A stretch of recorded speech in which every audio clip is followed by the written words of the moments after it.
ہے جس کو پیغمبر کریم علیہ السلام نے خود فرمایا ان نکاح من سنتی، نکاح میری سنت ہے۔ اس نکاح کے سلسلے میں امام الانبیاء حضرت محمد عربی صلی اللہ علیہ وسلم نے اپنی امت کو مختلف ہدایات سے نوازا ہے۔ ان ساری ہدایات کو اس وقت تفصیل کے ساتھ بیان نہیں کیا جا سکتا،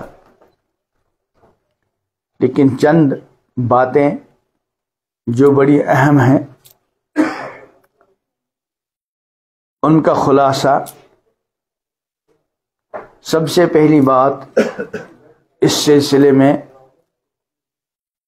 جس کا مخاطب امام الانبیاء حضرت محمد عربی علیہ السلام نے گھر کے بڑوں کو بھی بنایا اور خود نوجوانوں کو بھی بنایا۔ گھر کے بڑوں کو اس بات کا پابند کیا گیا، مکلف بنایا گیا ہے کہ جب تمہارے بچے تمہاری بچیاں نکاح کی عمر کو پہنچ جائیں تو اس نکاح کے سلسلے میں اب تاخیر نہیں کرنا چاہیے، کیونکہ بچہ بالغ ہو گیا، بچی بالغ ہو گئی، اللہ کا ایک نظام ہے۔ یہ بالغ ہونے کے بعد یہ بچہ اور بالغ ہونے کے بعد یہ بچی اپنے اندر ایک نئی ضرورت محسوس کرتے ہیں جس کو وہ بالغ ہونے سے پہلے محسوس نہیں کرتے تھے۔ شریعت نے گھر کے بڑوں کو مکلف بنایا کہ اپنے بچوں اور اپنی بچیوں کی اس اہم ترین ضرورت کو جس قدر ممکن ہو سکے جلد پورا کیا جانا چاہیے۔ اگر وقت پر اس ضرورت کو پورا نہیں کیا گیا تو اس کے بڑے خطرناک نتائج سامنے آتے ہیں اور آ رہے ہیں۔ اور خود نوجوانوں کو بھی امام الانبیاء حضرت محمد عربی علیہ السلام نے اس بات کا پابند بنایا اور اس بارے میں مخاطب بنا کر حکم فرمایا کہ یا معاشر الشباب، اے نوجوانوں اور اے نوجوانوں کی جماعت، من استطاع منکم الباءۃ، جس کے پاس تم میں سے استطاعت ہو حقوق نکاح ادا کرنے کی، تو اس کو کیا چاہیے؟ فَلْيَتَزَوَّجْ، اب بلا تاخیر نکاح کر لینا چاہیے۔ حقوق نکاح ادا کرنے کی استطاعت ہو، اب بلا تاخیر نکاح کر لینا چاہیے۔ اس کے بعد امام الانبیاء حضرت محمد عربی علیہ السلام نے اس کی اہم وجہ بیان فرمائی۔ کیا فرمایا؟ فَإِنَّهُ أَغَضُّ لِلْبَصَرِ، یہ نکاح کا کرنا یہ نگاہوں کی حفاظت کا ذریعہ ہے، نگاہوں کو جھکانے کا ذریعہ ہے۔ وَأَحْفَظُ لِلْفَرْجِ، اور شرمگاہ کی حفاظت کا ذریعہ ہے۔ اور ایک ایمان والے بندے اور ایمان والی بندی کے لیے شرمگاہ کی حفاظت اس کے ایمان کے تقاضوں میں سے اہم ترین تقاضا ہے، بلکہ ایمان والے بندوں اور ایمان والی بندیوں کا دار و مدار قرآن مقدس میں جن چیزوں پہ رکھا گیا اس میں شرمگاہ کی حفاظت بھی۔ سورہ مومنون میں اللہ تعالی نے اپنے بندوں کی صفات بیان کرنے سے پہلے فرمایا قد افلح المؤمنون، بالتحقیق کامیاب ہو گئے وہ ایمان والے جن کے اندر یہ خوبیاں ہوں۔ پہلی خوبی الذین هم فی صلاتهم خاشعون، جو اپنی نمازوں کو خشوع اور خضوع اور دھیان کے ساتھ ادا کرتے ہیں۔ دوسری خوبی بیان کی والذین هم عن اللغو معرضون، جو بے فائدہ باتوں اور بے فائدہ کاموں سے اپنے آپ کو بچاتے ہیں۔ ایمان والا بندہ اس دنیا میں بے فائدہ نہیں بھیجا گیا۔ قرآن پاک میں ہے افحسبتم انما خلقناکم عبثا، کیا تم یہ سمجھتے ہو ہم نے تم کو بے فائدہ اور بیکار اور عبث پیدا کیا؟ وانکم الینا لا ترجعون، اور کیا تم یہ سمجھتے ہو تمہیں ہماری طرف واپس نہیں آنا ہے؟ مطلب کیا ہے؟ یہ دونوں باتیں مت سمجھنا، نہ تو تم کو بیکار اور عبث پیدا کیا گیا اور نہ یہ کہ تم کو ہماری طرف واپس نہیں آنا ہے، واپس آنا ہے، اور تم کو بے فائدہ نہیں، کہ ایک اہم مقصد کے لیے پیدا کیا گیا۔ پھر اس مقاصد کی تفصیلات بھی بیان کی، اور دو بنیادی مقصد ہر ایمان والے بندے کو، ہر ایمان والی بندے کو اپنی زندگی کے دو اہم مقصدوں کو سمجھنا چاہیے، اور اپنے جیتے جی ان دونوں مقصدوں کو پورا کرنا چاہیے۔ پہلا مقصد ہے اللہ پاک کی بندگی، وما خلقت الجن والانس الا لیعبدون، جنات اور انسانوں کو اللہ کی عبادت و بندگی کے لیے پیدا کیا۔ یہ تو بندگی کا خلاصہ کیا ہے کہ یہ انسان، یہ ایمان والا بندہ پوری زندگی اس بات کا دھیان رکھے کہ اللہ تعالیٰ کی مرضی کے خلاف مجھ سے کوئی کام نہ ہو۔ لیکن خاص بندگی کے طور پر اللہ پاک نے چند کام بھی بندوں کے لیے لازم کیے، نماز ہے، روزہ ہے، زکوٰۃ ہے، حج ہے، ذکر اللہ ہے، تلاوت ہے وغیرہ۔ تو ایک مقصد ہماری زندگیوں کا اللہ کی بندگی، اور دوسرا مقصد فرمایا کنتم خیر امت اخرجت للناس، تم بہترین امت ہو، تم کو لوگوں کی نفع رسانی کے لیے پیدا کیا گیا۔ تو ہر مومن بندے کو، اور ہر مومن بندے کو اپنے لیے اور گھر والوں کے لیے یہ بات دل دماغ میں بٹھلانی چاہیے، ہماری زندگی کے بنیادی مقاصد یہ ہیں، اللہ کی بندگی اور انسانیت کے کام آنا۔ باقی جتنے بھی ہم کام کرتے ہیں وہ ہماری زندگیوں کے مقاصد نہیں بلکہ زندگی کی ضروریات ہیں۔ تعلیم، مروجہ تعلیم زندگی کی ضرورت ہے، روزگار کے لیے ملازمت کا راستہ اختیار کرنا، تجارت کی لائن اختیار کرنا، کوئی اور کام کرنا، یہ ہماری زندگی کے مقاصد نہیں بلکہ یہ ہماری زندگی کی ضروریات ہیں، اور ان ضروریات کو پورا کرنا ہے۔ لیکن چند چیزوں کا لحاظ رکھ کر سب سے پہلی چیز یہ ہے کہ بندہ ان چیزوں کو زندگی کا مقصد نہ سمجھے۔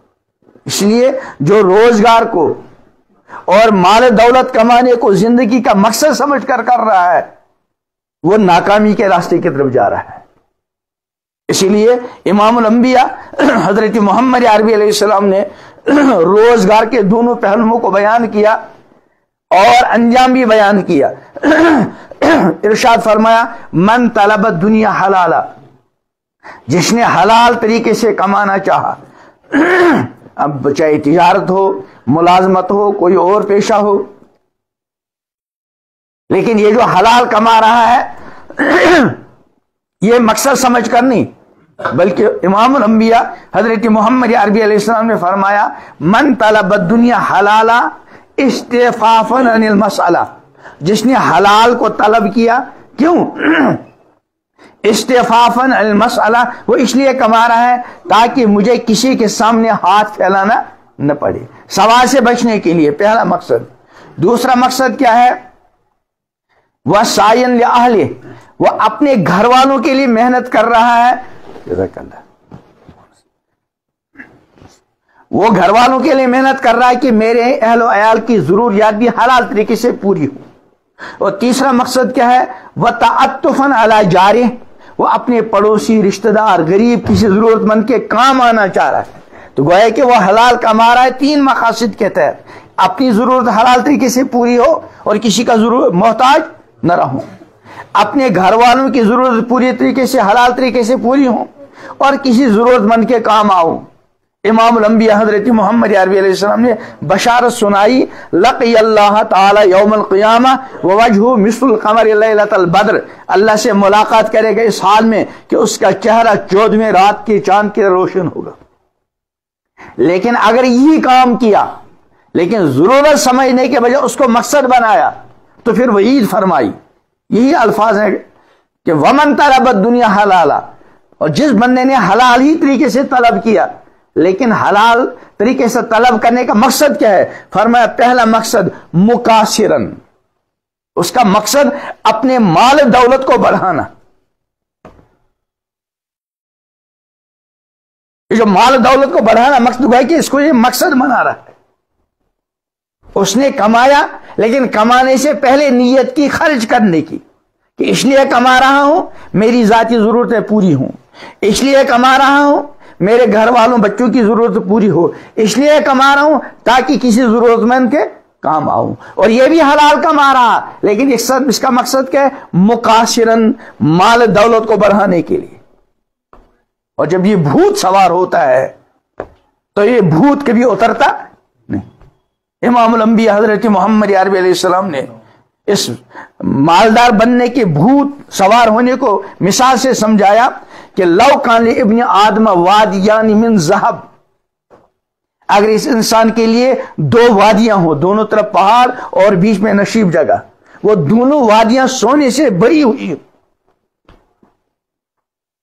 پیٹ نہیں بھرے گا، پھر کیا ہوگا؟ فرمایا لبتغا ثالثا، دو وادیاں بھری ہوئی ہیں سونے سے، پیٹ نہیں بھرے گا بلکہ تیسرا بھی تلاش کرے گا، اور فرمایا اس کے پیٹ کو قبر کی مٹی کے سوا کوئی نہیں بھر سکتی۔ تو پہلا مقصد کیا ہے؟ مقاصرن، وہ اس لیے کمایا تاکہ مال و دولت بڑھائے۔ زندگی اکثر چلی گئی مال و دولت بڑھاتے بڑھاتے، لیکن ابھی شہری نہیں، اور شہری ہوگی بھی نہیں کبھی۔ امام الانبیاء حضرت محمد عربی علیہ السلام نے ارشاد فرمایا منہومان لا یشمعان، دو بھوکوں کو کبھی شہری نہیں ہوتی۔ منہوم فی العلم، جس کو علم کی بھوک لگ گئی، کتنا بھی علم آ جائے اس کو کبھی شہری، اور یہ بھوک علم کی بھوک یہ اللہ کو بڑی پسند ہے۔ امام الانبیاء حضرت محمد عربی علیہ السلام کو علم کتنا تھا؟ فرمایا اوتی تو علم الاولین والآخرین، اولین و آخرین کو جتنا علم دیا گیا وہ مجھے تنہا دیا گیا، لیکن اس کے باوجود رب زدنی علم مانگ رہے، اور اللہ نے حکم دیا مانگے۔ اور دنیا کے بارے میں کیا فرمایا؟ مالی ولی دنیا الا کمثل راکب استظل تحت شجرۃ ثم راح وترکها، مجھے دنیا سے کیا لینا دینا، میری تو دنیا کے ساتھ بس ایسی مثال ہے کہ ایک سوار کہیں جا رہا ہو، اس کی منزل متعین ہے، چلتے چلتے استظل تحت شجرہ، کسی درخت کے سائے میں تھوڑی تکان دور کرنے کے لیے اور تھوڑا سایہ حاصل کرنے بیٹھ گیا، ثم راح وترکها، پھر اس کو آگے چلو، اس کو وہیں چھوڑا۔ جو اس چلنے والے مسافر کا تعلق اس درخت کے ساتھ ہے، اتنا ہی تعلق مجھے دنیا سے، باقی مجھے دنیا سے کوئی لینا دینا۔ تو فرمایا ایک ہے منہوم فی دنیا، ایک ہے منہوم فی، دوسرے منہوم فی دنیا، جس کو دنیا کی بھوک مسلط ہوگی اس کو کبھی شہری نہیں۔ تو یہ کما رہا ہے مقاصد بڑھاوے کے لیے، اور دوسرا مرائین، خرچ کرنے کے لیے نہیں دوسروں پر، بلکہ مرائین دوسروں کو دکھلانے کے لیے، اور مفاخرن اپنے مال دولت کے ذریعے دوسروں پر فخر کرنے کے لیے۔ فرمایا لقی اللہ تعالی وہو علیہ غضبان، یہ بھی اللہ سے ملاقات کرے گا لیکن اس حال میں کہ اللہ اس پر غضبناک ہوں گے۔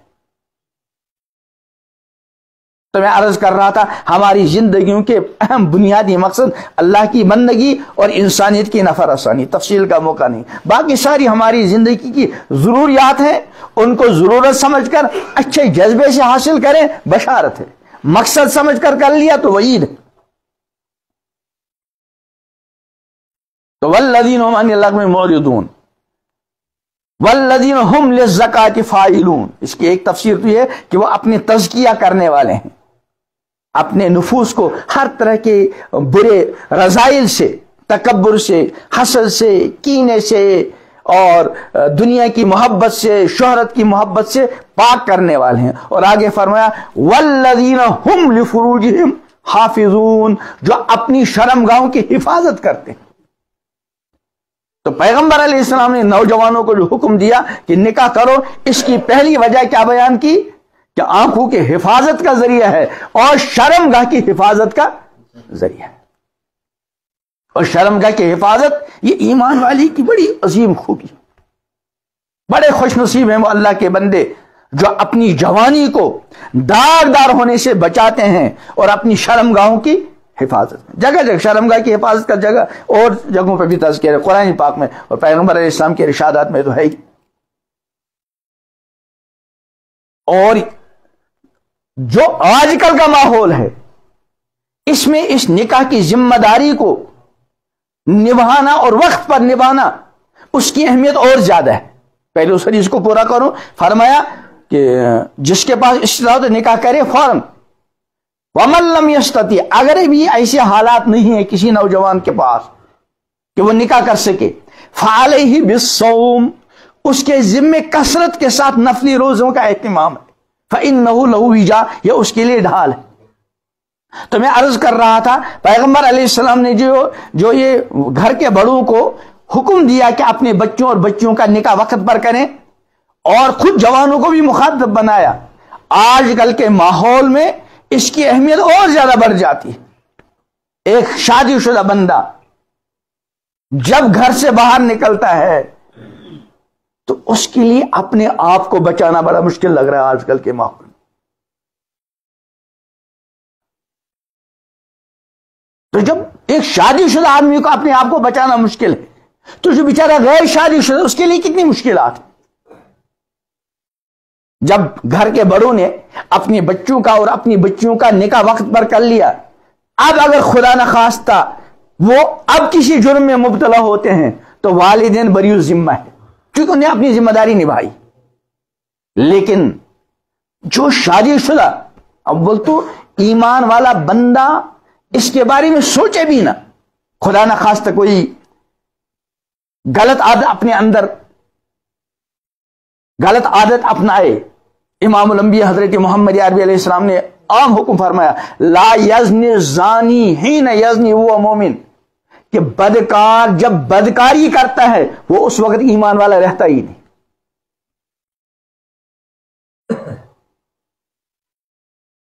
تو جب نکاح ہو گیا، اب اگر خدا نخواستہ کسی جرم میں مبتلا ہو گیا،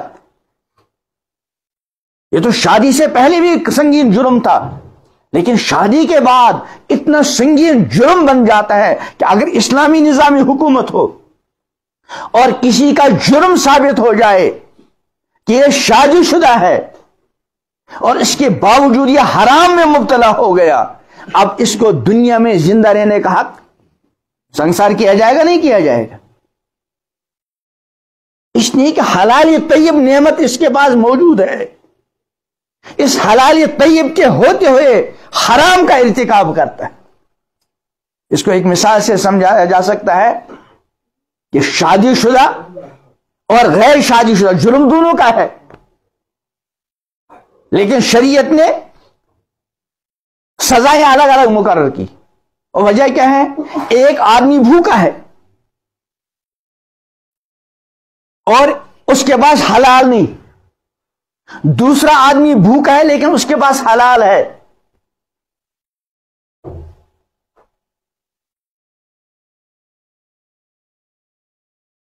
حلال ہے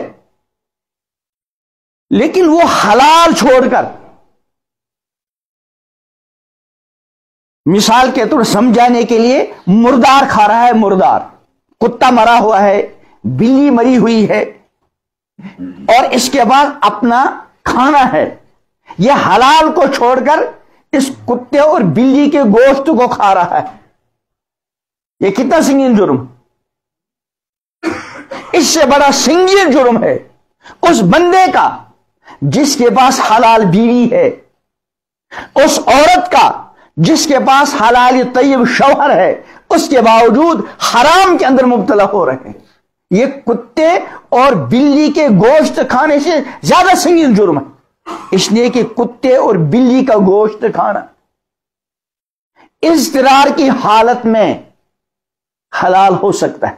اضطرار کا مطلب کیا ہے؟ ایک بندہ اتنا بھوکا پیاسا ہے کہ اب اگر وہ کچھ کھائے گا پیے گا نہیں تو اس کی جان جائے گی.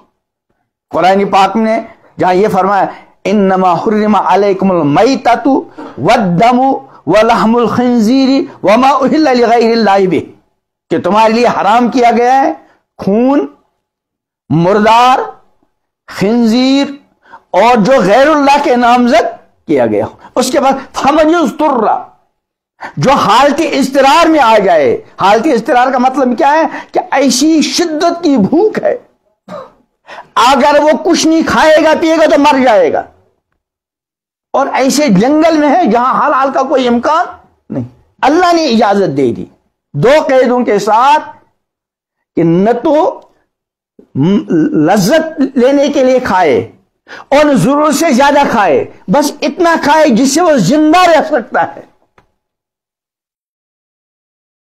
لیکن کسی کے اندر اللہ بچائے بدکاری کا کتنا تقاضا ہو اور حلال بیوی بھی نہیں، اس کے لیے قطعاً اس کی اجازت نہیں، چاہے کہ اللہ نے حلال طیب بیوی عطا فرمائی، عورت کے لیے حلال طیب شوہر عطا کیا، اس کے باوجود اس مردار کی کھانے سے بھی یہ بدتر عمل کا ارتکاب کر رہا ہے۔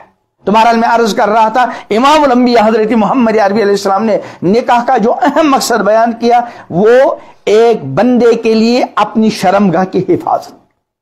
تو گھر کے بڑوں کو چاہیے اپنے بچوں اور اپنی بچیوں کے نکاح میں حتی الامکان جلدی کریں، اور جوانوں کو بھی چاہیے اپنے ماں باپ کو آمادہ کریں۔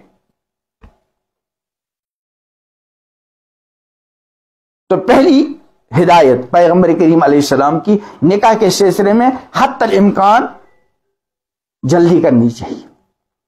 دوسری ہدایت امام الانبیاء حضرت محمد عربی علیہ السلام کی نکاح کے سلسلے میں کیا ہے کہ اس نکاح کی اس عظیم سنت کو سادگی کے ساتھ انجام دیا جائے۔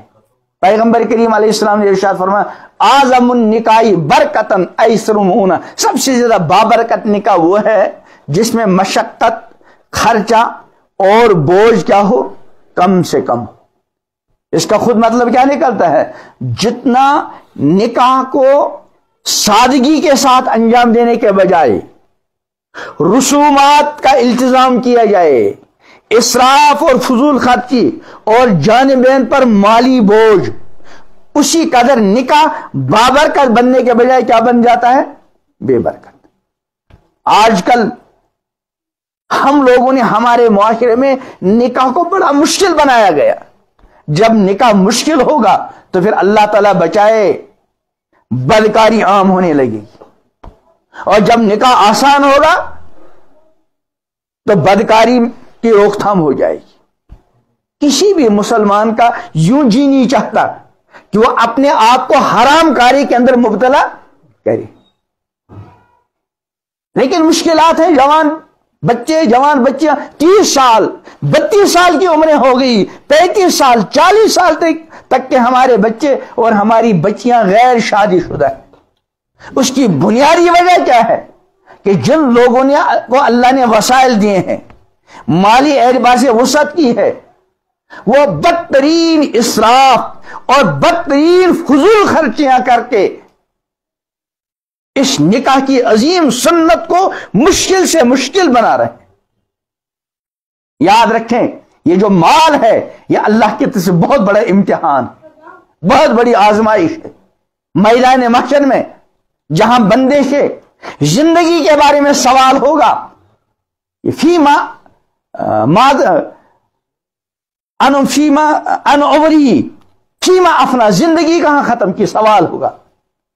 وَأَن شَبَابِ فِيمَا أَبْلَىٰ، جوانی کہاں گئی، جوانی کا حاصل کیا ہے، جوانی میں کیا کمایا۔ وہیں دو سوال مال کے بارے میں ہوں گے۔ پہلا سوال من أَيْنَ اكْتَسَبَ، کہاں سے کما کر لائے، حلال حرام جائز ناجائز کی پرواہ کیے بغیر کی اس کے احتیاط کے ساتھ، اور کمانے کے بعد فیما انفق، خرچ کہاں کیا۔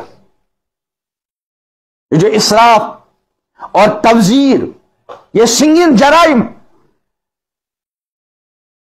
ایک آدمی اپنا مال کسی گناہ کے کام میں خرچ کر رہا ہے لیکن اس کا اثر دوسروں پر نہیں پڑتا، اور دوسرا آدمی کسی ایسے گناہ میں اور ایسے اسراف کر رہا ہے جس کی وجہ سے دوسروں کو مشکلات کا سامنا ہے۔ جو نکاح کے سلسلے میں ہم بے شمار اسراف اور تبذیر کا معاملہ کرتے ہیں، یہ صرف اپنی ذات کے اعتبار سے گناہ نہیں بلکہ یہ معاشرے کے لیے ایک ناسور بن گیا ہے۔ اگر آپ اپنے شہر سری نگر میں معلومات حاصل کر لیں تو ہماری ہزاروں بیٹیاں، ہمارے ہزاروں بچے 35 سال کی عمر سے بھی زیادہ ہیں، ابھی تک نکاح کے لیے وہ ترس رہے ہیں، ماحول ہی نہیں۔ غریب سے غریب بیٹی کا باپ جب تک اس کے پاس لاکھوں کا سرمایہ نہ ہو وہ اپنی بیٹی کے نکاح کے سلسلے میں سوچ بھی نہیں پاتا. حالانکہ جہاں تک شریعت مطہرہ کا تعلق ہے، شریعت مطہرہ نے، قرآن مقدس نے، امام الانبیاء حضرت محمد عربی علیہ السلام کے ارشادات نے نکاح کے سلسلے میں بچی کے والد پر اور بچی کے سرپرست پر کسی طرح کو کوئی مالی بوجھ نہیں ڈالا. بیٹے والے کو تو ہے مہر کا انتظام کرنا پڑے گا، بہو گھر میں آ گئی اس کے لیے کچھ رہائش کا انتظام، اس کے کھانے پینے کا انتظام، لیکن جہاں تک بیٹی کے والد کا معاملہ ہے شریعت مطہرہ نے اس پر کوئی مالی بوجھ نہیں ڈالا. لیکن ہمارا معاشرہ ایسا بنتا جا رہا ہے کہ بیٹے والے سے زیادہ پریشانی کا سامنا بیٹی والے کو کرنا پڑتا ہے، اور بعض مرتبہ غریب والد قرضہ اٹھاتا ہے، بعض مرتبہ سودی قرضہ اٹھا کر اپنی بیٹی کے لیے جہیز کے نام سے کچھ نہ کچھ دیتا ہے، جو شریعت نے اس پر لازم نہیں کیا بلکہ ایک رسم ہے. لیکن اس کے باوجود جب وہ بیٹی اپنے سسرال جاتی ہے اور سسرال والے ان کو بعض مرتبہ وہ مال کم نظر آتا ہے تو بسا اوقات اس بیٹی کو پہلے ہفتے میں ہی مختلف قسم کی باتوں کا نشانہ بننا پڑتا ہے، اور بہت مرتبہ ہماری بازی بیٹیاں خودکشی اور خودسوزی کا بھی ارتکاب کرتی ہیں. اس جرم کے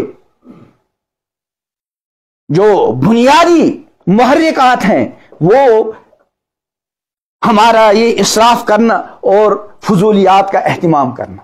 اس لیے پیغمبر علیہ السلام نے نکاح کے سلسلے میں جو اہم ہدایت ارشاد فرمایا اپنی امت کو وہ ہے نکاح کے اندر سادگی کا اہتمام، اور یہ سادگی آتی ہے دین کے ذریعے. امام الانبیاء حضرت محمد عربی علیہ السلام کا ارشاد ہے البذاءۃ من الایمان، سادگی ایمان کا حصہ ہے.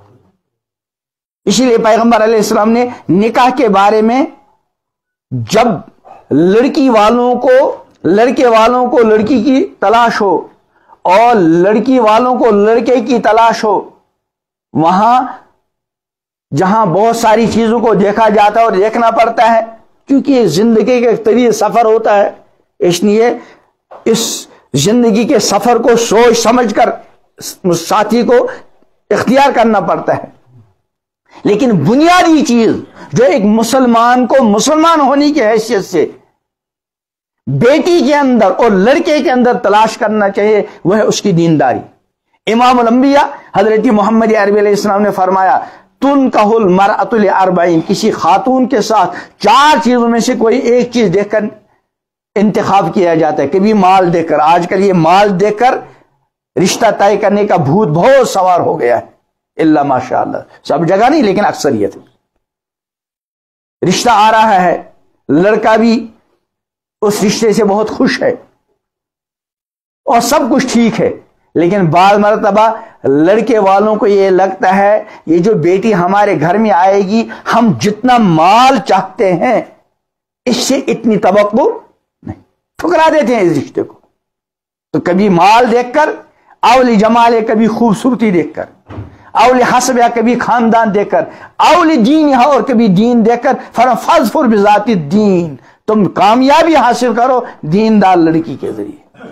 اسی طرح لڑکے کے بارے میں فرمایا جب تمہاری بیٹی کے لیے، تمہاری بہن کے لیے کسی ایسے کی طرف سے رشتہ آ جاوے، پیغام نکاح آ جاوے جس کی دینداری اور جس کے اخلاق پر تم کو اطمینان ہو. رشتہ آیا، آپ نے معلومات کی، ہر طرف سے یہ کہا گیا جہاں تک اس کی دینداری کا تعلق ہے اور جہاں تک اس کے اخلاق کا معاملہ ہے ہمیں اطمینان ہے، یہ دیندار ہے اور با اخلاق ہے. امام الانبیاء حضرت محمد عربی علیہ السلام نے حکم دیا ایسے رشتوں کو فوراً قبول کریں. اگر ایسا رشتہ آیا بیٹی کے لیے، بہن کے لیے، لیکن ہم نے محض کسی دنیوی لالچ میں اس رشتے کو ٹھکرا دیا، فرمایا اس کے سنگین نتائج سامنے آ جائیں گے. نکاح ہو گیا، نکاح ہونے کے بعد باہمی کچھ حقوق ہوتے ہیں، کچھ حقوق لڑکی کے ہیں اور کچھ حقوق لڑکے کے ہیں۔ لڑکی کے حقوق میں سب سے پہلا حق جو ہے اس لڑکے پر وہ ہے حق مہر۔ الحمدللہ ہمارے معاشرے میں اب مہر کا لین دین ہاتھوں ہاتھ ہوتا ہے، لیکن چند خرابیاں ہیں، دو خرابیاں بڑی اہم ہیں۔ ایک یہ کہ ہمارے نکاح ناموں میں مہر کے علاوہ ایک کالم ہوتا ہے تھان کے نام کا، اور بعض مرتبہ مہر تو ہلکا پھلکا رکھا جاتا ہے اور تھان کے نام سے بہت کچھ دیا جاتا ہے، لیکن یہ تھان ہے کیا بعض مرتبہ نہ لڑکی کو معلوم، نہ لڑکے کو معلوم، نہ ان کے والدین کو معلوم۔ میں کبھی کبھی سوال کرتا ہوں، بتائیے جو تھان کے نام سے لڑکی کو میں نکاح کے وقت ملا ہے، اس کا مالک لڑکا ہے یا اس کی مالک لڑکی ہے؟ عام طور پر تو بولتی بند ہو جاتی ہے، لیکن کچھ بزرگ بس زبان کے حد تک تو کہتے ہیں اس کی مالک کون ہوتی ہے؟ لڑکی، لیکن یہ صرف زبان کے حد تک ہے، امنن ایسا نہیں۔ امنن کیوں ایسا نہیں؟ پہلے یہ عرض کروں، مہر کے علاوہ جو کچھ دیا جائے اس کی دو حیثیتوں میں سے ایک ہے، یا تو ہبہ ہے جس کو آپ گفٹ کہتے ہیں اپنی زبان میں، اور دوسرا عاریت۔ ہبہ اور گفٹ کا مطلب کیا ہے؟ اپنی کوئی چیز آدمی کسی دوسرے کو دے اور اس کو مالک بنائے، جس کو موہوب لہو کہتے ہیں، جس کو ہم نے وہ دے دیا، جب اس نے اپنے قبضے میں لے لیا وہ مالک ہے، جو چاہے کرے۔ ہبہ کرنے والے کو کسی طرح کا اس پر کوئی اختیار اب نہیں رہا۔ اور دوسری چیز ہے عاریت، اپنی کوئی ملکیتی چیز کسی کو صرف استعمال کے لیے دینا، مالک نہیں بنائیں گے، مالک میں ہوں، میں تم کو فی الحال استعمال کے لیے دے دوں گا، جب چاہوں گا واپس دے لوں گا۔ یہ تھان کے نام سے جو کچھ دیا جاتا ہے بعض مرتبہ اس میں اس کی وضاحت ہوتی نہیں، آیا یہ عاریت ہے یا ہبہ ہے۔ شرعاً تو ہم اس کو ہبہ ہی مانتے ہیں، لیکن ہوتا کیا ہے، اگر آج کسی بیٹی کو تھان کے نام سے کچھ زیورات دے دیے گئے، نکاح ہو گیا، شادی ہو گئی، رخصتی ہو گئی، اب 6 مہینے کے بعد، سال کے بعد، 2 سال کے بعد شوہر کی والدہ کو پتہ چلا ہم نے تھان کے نام سے اس بیٹے کو مثلا 10 پاؤنڈ دیے تھے، 20 پاؤنڈ دیے تھے، اب ذرا دکھلاؤ، وہاں 20 میں سے 15 نکلے، 10 نکلے، ہنگامہ ہوگا نہیں ہوگا؟ یہ ہنگامہ ہونا اس بات کی علامت ہے، یہ نہیں سمجھتے ہم نے اس کو مالک بنایا۔ ایک خرابی یہ ہے کہ تھان کو اہمیت دی جاتی ہے اور پھر اس تھان کی حیثیت متعین نہیں کی جاتی، اور دوسری خرابی مہر کے بارے میں یہ ہے کہ مہر دے تو دیا ہم نے، اور مہر کے بارے میں شرعی معاملہ کیا ہے؟ جب ایجاب و قبول ہو گیا، ایجاب و قبول کے ساتھ ہی لڑکی مہر کی مالک ہو جاتی ہے، لیکن اگر خدا نہ خواستہ کسی وجہ سے کبھی ایسا ہوتا ہے معاملہ آگے نہیں بڑھ سکا، رخصتی سے پہلے خدا نہ خواستہ علیحدگی کی نوبت آ گئی، وہاں قرآن پاک نے بالکل وضاحت فرمائی ہے، فَنِصْفُ مَا فَرَضْتُمْ، جو کچھ مقرر کیا گیا اس میں سے آدھا لڑکی کا۔ لیکن جب رخصتی ہو گئی، رخصتی کے فوراً بعد یہ لڑکی مکمل مہر کی مالک بن جاتی ہے، اور رخصتی بھی ضروری نہیں۔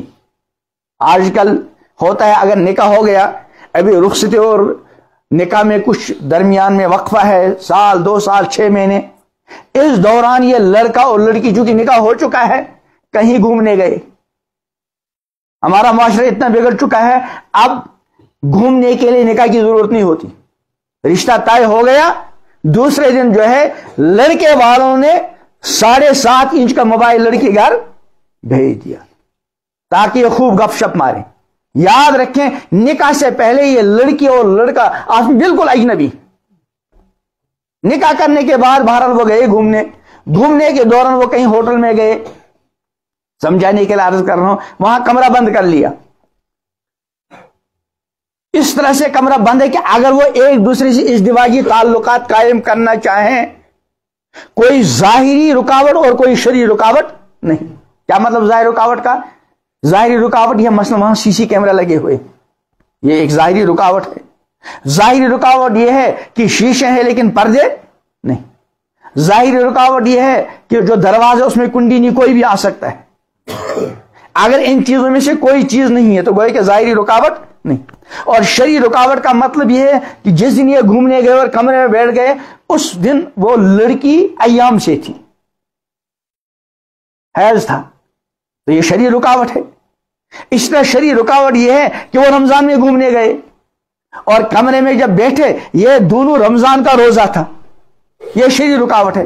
اس لیے اگر وہ اس وقت ایک دوسرے ازدواجی تعلقات قائم کریں گے جہاں بہت بڑا جرم ہے، وہاں ان کو ایک روزے کے بدلے کتنے رکھنے پڑیں گے؟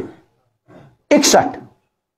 ایک روزہ قضا کا اور 60 روزے کفارے کے، اور وہ 60 روزے لگاتار 2 مہینے کے. ایک ہے آدمی صبح سے رمضان کا روزہ نہ رکھے، گناہ تو بہت ہے. حدیث میں آتا ہے کہ اگر کسی نے رمضان کا روزہ جان بوجھ کر نہیں رکھا پھر پوری زندگی روزہ رکھتا رہا، وہ اجر و ثواب جو رمضان کے روزے کا تو وہ نہیں ملے گا. لیکن مسئلے کے اعتبار سے اگر کسی نے رمضان کا روزہ نہیں رکھا، اب وہ مسئلہ پوچھے گا، ہم کہیں گے اس کو ایک روزے کے بدلے میں ایک روزہ رکھو. لیکن اگر کسی نے روزہ رکھا اور روزہ رکھنے کے بعد اپنا روزہ توڑ لیا رمضان کا، چاہے وہ ازدواجی تعلق قائم کر کے یا کچھ کھا پی کر، اب یہ بہت بڑا جرم ہے. جرم وہ بھی ہے لیکن اس جرم میں اس میں فرق ہے. اب اس کو صرف قضا، ایک روزہ قضا کافی نہیں بلکہ ایک روزہ قضا کا اور 60 روزے مسلسل رکھنے کے پڑیں گے اس کے کفارے کی. تو یہ شرعی رکاوٹ ہے. تو اب اگر وہ تنہائی میں بیٹھ گئے، نہ تو روزہ ہے، نہ عورت ایام سے ہے، نہ کوئی ظاہری رکاوٹ ہے، اس کو فقہی اصطلاح میں کہتے ہیں خلوت صحیحہ. ایسی تنہائی ان کو مل گئی، چاہے وہ ایک دوسرے سے ازدواجی تعلق قائم کریں یا نہ کریں، لیکن ایسی تنہائی کا موقع ان کو مل گیا تھا. اس تنہائی کے موقع کے ملنے سے یہ عورت مکمل مہر کی مالک بن گئی، حالانکہ بھی رخصتی.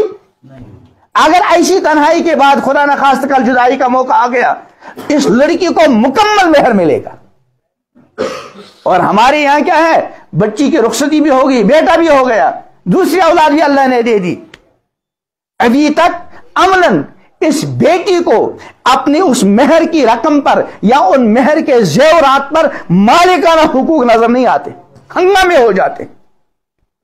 اور تیسری خرابی یہ ہے کہ نکاح ہو گیا، 5-6 مہینے ہو گئے، اب کبھی لڑکا خود، کبھی لڑکے کے والد صاحب یہ جو تھان کے نام سے کچھ زیورات دیے تھے، مہر کے نام سے زیورات دیے، وہ لے لیتے.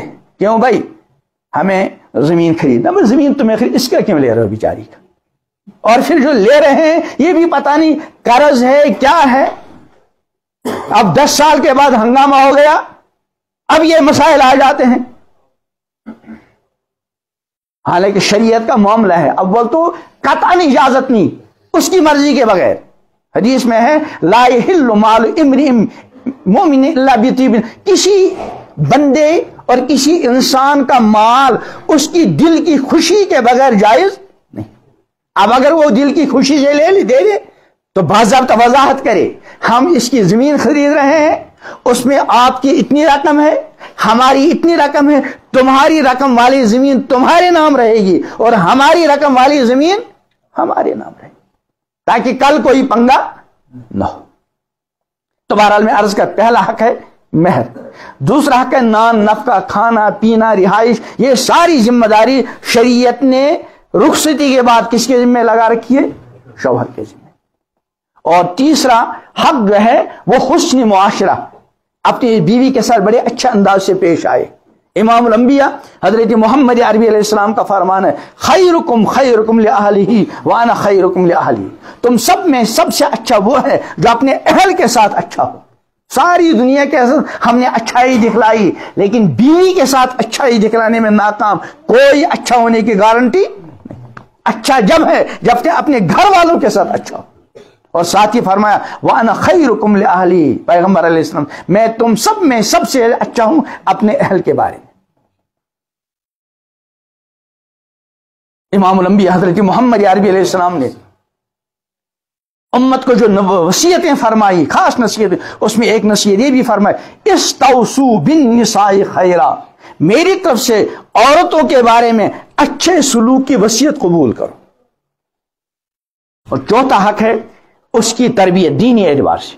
بیٹی جب تک گھر میں ہے ان کے والدین کی ذمہ داری ہے، جب اب یہ لڑکی بیوی بن کر شوہر کے گھر آ گئی، اب شوہر کی ذمہ داری ہے اپنی بیوی کے بارے میں اس کے دین کے اعتبار سے فکر مند رہے۔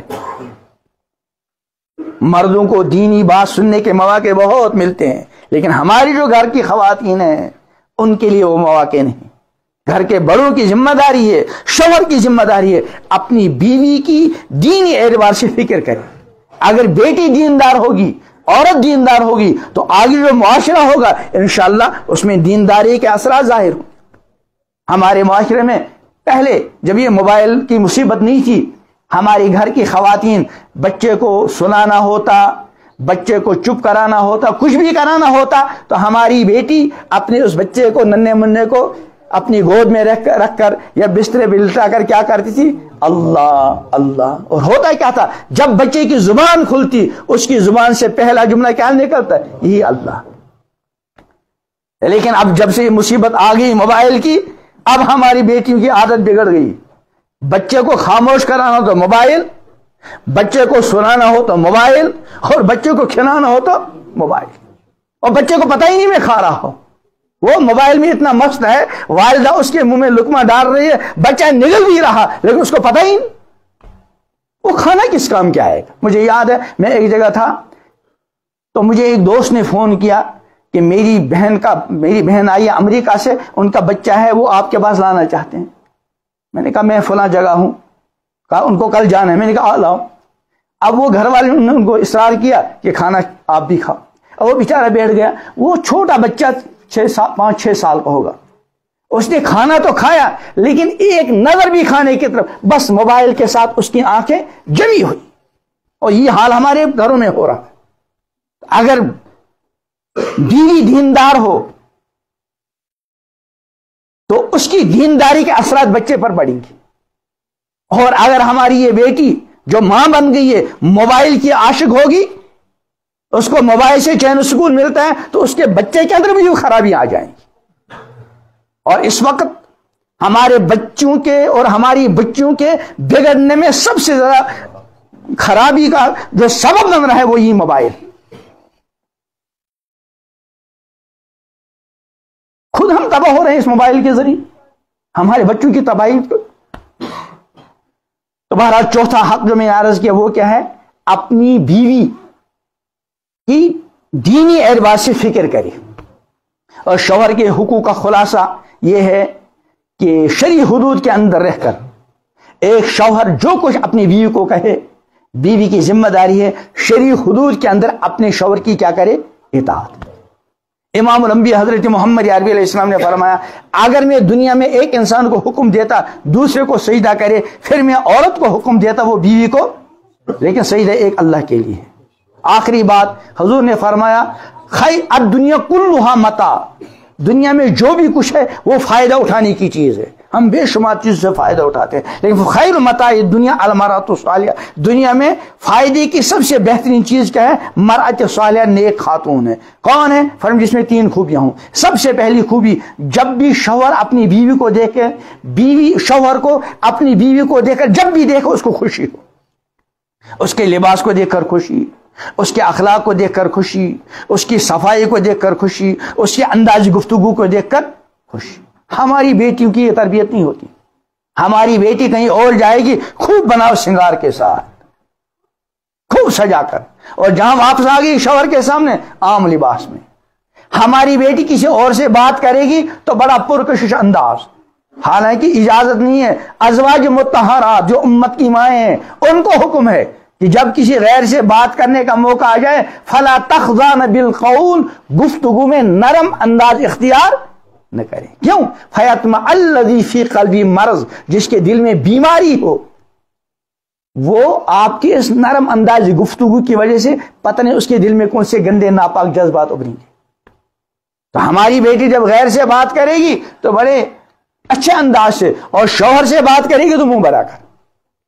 تو پہلی خوبی جب شوہر دیکھے بیوی کو ہمیشہ اس کو خوشی ہو، اور دوسری خوبی جب شوہر کسی چیز کا حکم دے شرعی حدود کے اندر بیوی کو چاہے اپنے شوہر کی اطاعت کرے، اور تیسری خوبی جب شوہر گھر سے باہر ہو تو بیوی کی ذمہ داری ہے اپنے شوہر کی امانت کی حفاظت، اور سب سے بڑی امانت عورت کی اپنی ذات ہے، اپنی ذات کے بارے میں اپنے شوہر کے ساتھ خیانت کا ارتکاب۔ اللہ تعالیٰ ان منتشر باتوں کو ہم سب کے لیے مفید و کارآمد بنائے۔ بچی کی طرف سے کون ہے وکی؟